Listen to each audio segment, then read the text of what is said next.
All right, what's up, everybody? Welcome to this video. So thanks to those who requested this document via my socials. If you're watching this later on, welcome to the video. Hopefully it helps you out in some way.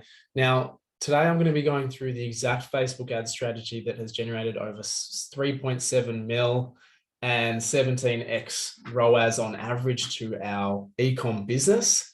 We have turned over more than 16 mil in our period of time, and we've spent just over 220K on Facebook ads specifically, as well as other strategies. But today we're going to be talking about the ad strategy that continues to drive our revenue and becomes a really pivotal part of our overall strategy and our growth strategy, and how we've been able to basically deliver exceptional results week to week, month to month, and continue to actually grow. So hopefully this gives you some really good insight into the really basic strategy that we use so that you can implement this yourself. Because to be really honest, it's not as complicated as people make it out to be. It does take knowledge and it does take fundamentals. But if you have these things in place, then you can start to see some really, really good results. And it's something you should always have running in the background. Like if you can't get your social media ads running for your eCom business and you can't have that nailed and really dialed in, then there's a really big problem with being able to grow and scale. And so I hope this document really helps.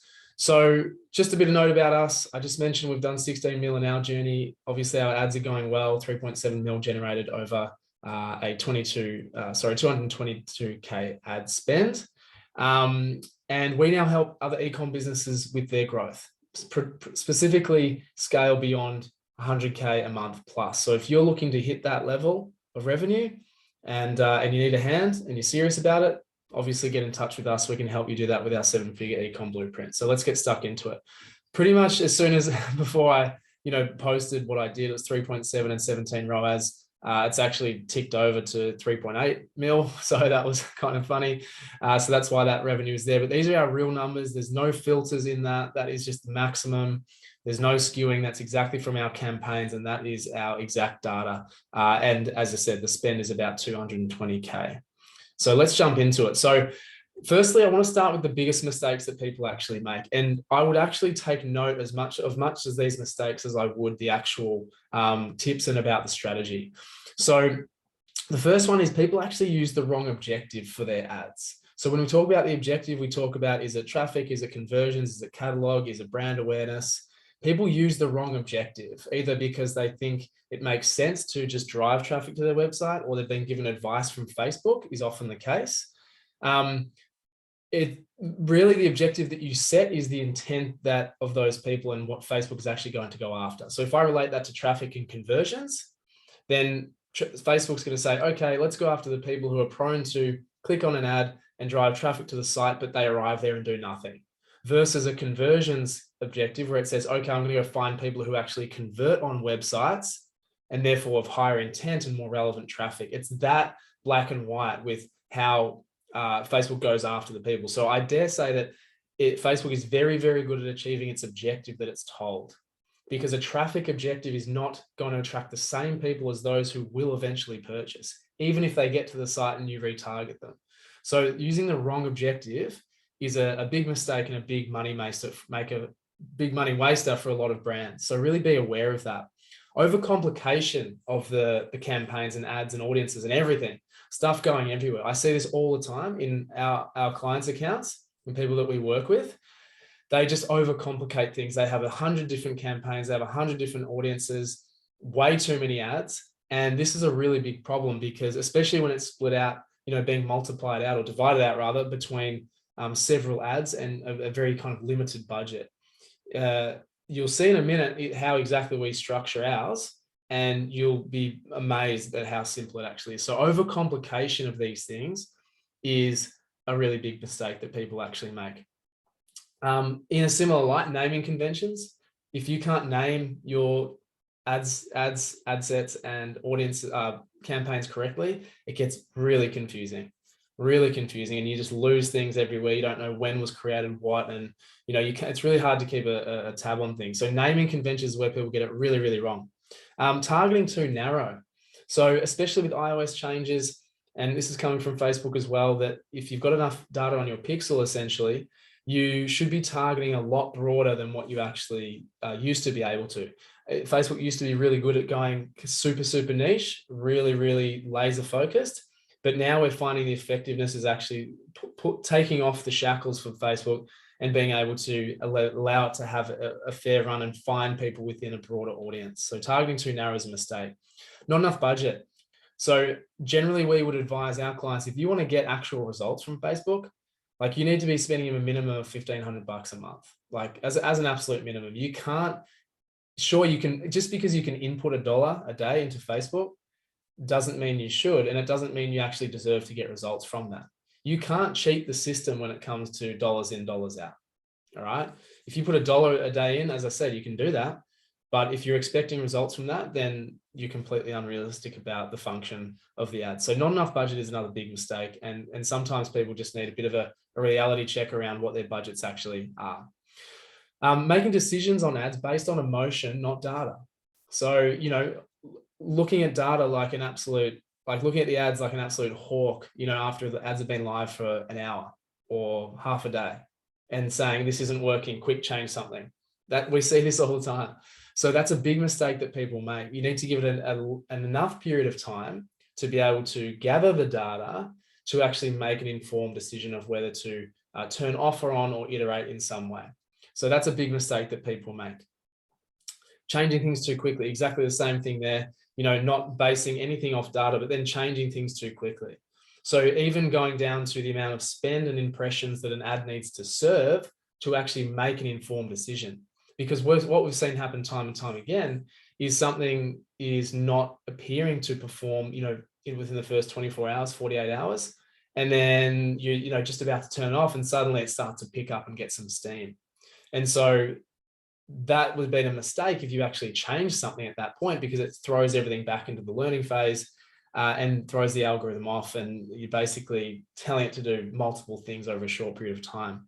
So changing things too quickly is a big mistake that people make. In a similar light, thinking that you're smarter than the platform.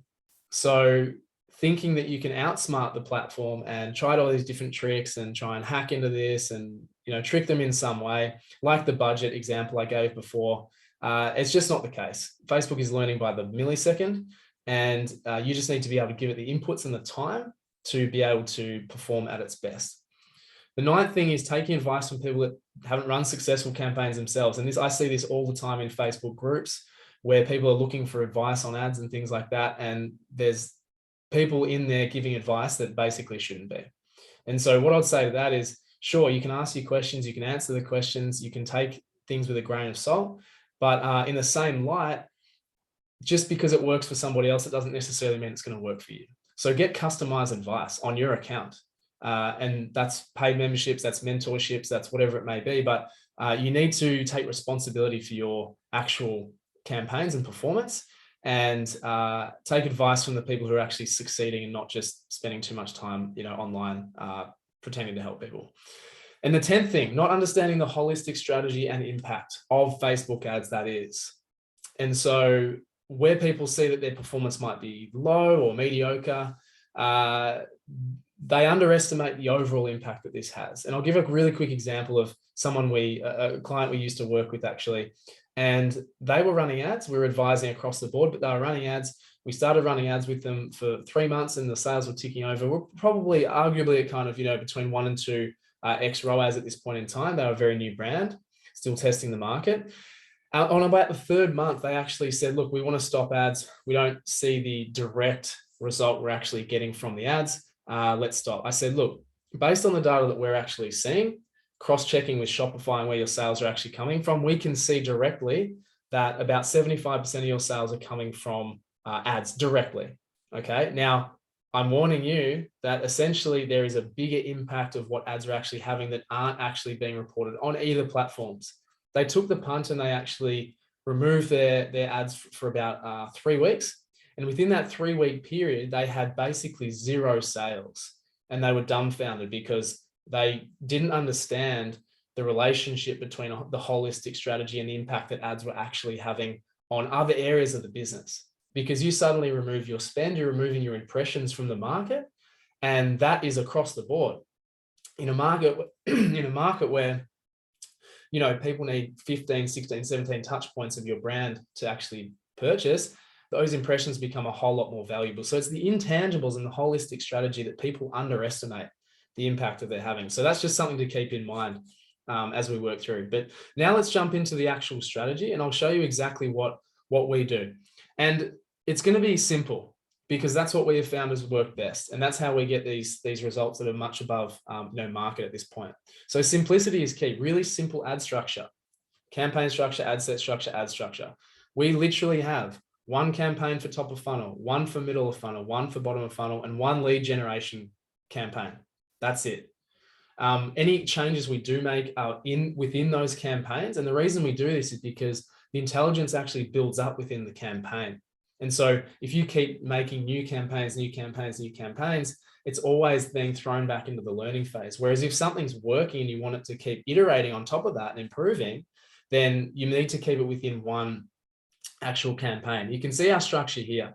And just FYI, the reason I'm not actually in our ad account is because this is obviously online, and our account numbers and stuff are in there. And I'm not so tech savvy that we can hide all that sort of information. But these are real numbers. I've literally just screenshotted them right now. So they are as live as of today.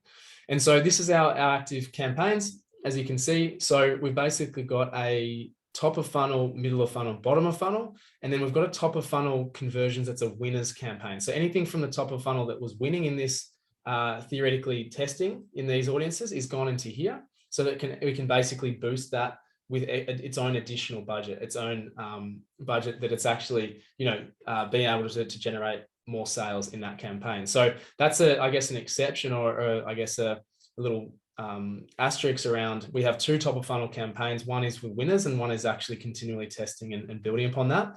And then we've got our lead generation as well. And similarly to what I just mentioned, we're actually testing some new stuff in the middle of bottom of funnel as well. But these are the ones that have been going for, the longest. You can see actually the dates, and this goes back to naming conventions, right? You can see the campaigns. This is a conversions campaign, and these are the actual dates that we, began them. And so that is a really important note about, obviously, the naming conventions that I mentioned earlier, but that's the structure that we currently have. It's super simple, really, really super simple. So I hope that can help you with your organization. So as I mentioned here, duplicate the best performers and separate them into the top of funnel winners. That's what we do. Now, pro tip here, just going into a little bit of the weeds, I guess, of our top of funnel. A pro tip is to use stacked audiences. And so what we do is there's obviously multiple audiences that you can target, broad lookalikes, interest-based, all those sorts of things. What we found to work really well is stacking a lookalike audience. So that means setting it up exactly like this. Once we found that the 1% lookalike worked quite well, we decided to open up the targeting 0 to 10%. Now, 10% is a very broad audience. Like, that's a really, really broad audience. So if 1% for you wasn't working, I would never recommend doing a 10% lookalike audience. But it started to work well for us, and it did over time. And so what we did was we basically duplicated the best performing ads, and then we segmented them out. So we segment them out like this so that there's no overlap: 2 to 3, 3 to 4, 4 to 5, 5 to 10.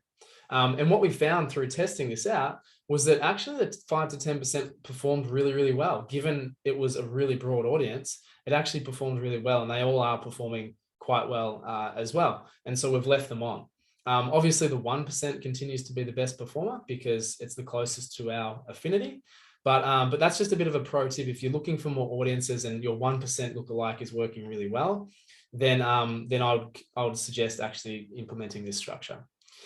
The next thing is lead generation. So since the introduction of iOS 14, we made a really conscious decision to dedicate 15 to 20% of our budget to lead generation, actually owning that data, right? Because what iOS basically showed us was that any platform, Facebook, Google, or anything, could pull the rug from under you at any point, and they say, sorry, you can't stop using it. All the data is ours. So you don't own the data that you're using. Whereas for email addresses, when people give you consent and they sign up to your list, then you've been given consent to own their data, right? So even more so, databases are becoming more valuable, And obviously the flow on effects from that is being able to remarket to them, communicate with them, and provide value in other ways as well. And so we dedicated about 15 to 20% of our budget, as you saw the split, up there. And so the biggest benefit has actually been the education aspect. So this is something that we hadn't adopted before, but now we're finding most beneficial and forms part of our foundations now in our ads.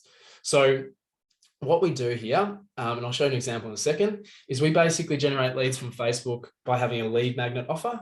You might be familiar with this, and it's something of value to our target or our prospects in that market. So by having something very specific, our leads are not necessarily dirt cheap. You can get leads from between, we've seen 50 cents to probably, $2 to $3. But we know the relevance of who's downloading that lead magnet, in this case, a cleanse guide, is of much higher intent than, say, someone who's signing up for a competition or something. So literally by giving them something for free that people would normally charge for, this builds trust and affinity with us and our brand. And this has worked extremely well in converting these people into customers down the line. So for us, our lead magnet, as I mentioned, is a free cleanse guide that walks you through the cleanse experience. And this is very simply how our ads look. So get your free cleanse guide, whether you're experienced to cleanse or whatever it goes on to go and say, and you can basically download here and we capture the ads. So this is through a lead form. It connects through to our CRM, Klaviyo, and then goes into a flow and sends them the cleanse guide for them to have a look at. Now, this is our results from this, and we don't look at purchases as a KPI here at all. We don't expect any purchase from this. We look at the cost per result. So you can see that this is about $2.89 per lead, right? But if they then go ahead and purchase at some stage down the line, to acquire them for $2 is an absolute no-brainer. Okay, and you can see that these people are already starting to convert within a 7-day window, let alone a 14, 21, 28-day window after we've kind of nurtured them. So that's a really pivotal part of our strategy, is lead generation. I suggest that you put that into your strategy as well. So that's number 2.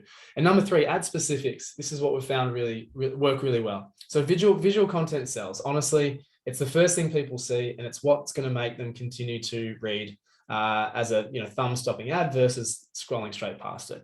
So no matter how times we've tested our creative, the best performing content has always been very simple, social-like images of our products. Okay, so although we continue to test creative, especially given the time of year, we always rely on images of our products in setting that our customers can relate to. Okay, so this is really, really simple. This is actually from a customer of ours. It wasn't even our photo that we used and we borrowed, and it's been our most successful one so far. It's of their fridge, obviously, and it's relatable, it's colorful, it's vibrant, it's a social-like image that people are tagging their friends in it now, saying this, fridge goals, so to speak. This is going to be us, that sort of thing. So this is really beautiful, attractive image that is a social-like image. It's done on someone's iPhone. It took 5 seconds, and that's been our most successful. So the visual content sells. That's what's going to improve your ROIs, your click-through rates. So pay attention to that. And then direct ad messaging. So this is going to surprise you because it did to me, but our best performing ad is so simple, it's almost embarrassing. It was intentionally written as a Google ad to test how people would respond, and we put it into Facebook for that exact purpose. So for context, this exact ad basically delivered 70 sales for us last month with a ROAS of 14x. And this is exactly what it says: 100% pure cold pressed juice, less than 5% fructose in every cleanse, all glass bottles, cleansing specialist, Melbourne. Like, that's it, right? Seriously, that's it. It's so simple that it actually is effective. And so what that actually says is, coupled with our visual content of how simple it is, it gets the point across. But also it says that our targeting and our audiences are very in tune with what we are doing, and they are also very keen to act on what we're actually throwing out there in terms of ads as well, right? So we do continue to retarget our customers. We retarget our warm audiences, obviously. And this is what improves our ROIs and our click-through rates and our conversions ultimately over the long term. And so even when our performance has been, up and down, we've stuck with it, because as you spend, it'll come back around. We're seeing really big fluctuations at the moment, but we're also seeing, really good weeks, slightly lower weeks, good weeks, slower weeks, outstanding weeks, depending on, other activities that are across the board. But it's that holistic strategy that I go back to. And so, look, I hope that really helps. It was a very condensed version, obviously, but the three main points being simplicity of your structure, the lead generation component in your strategy, and then the ad specifics being visual content and direct ad messaging. If you got any questions about this, please do let me know. But I definitely hope that helps. And honestly, it's been as simple as that from our perspective. So yeah, hope that helps, and let me know if any questions. Thanks.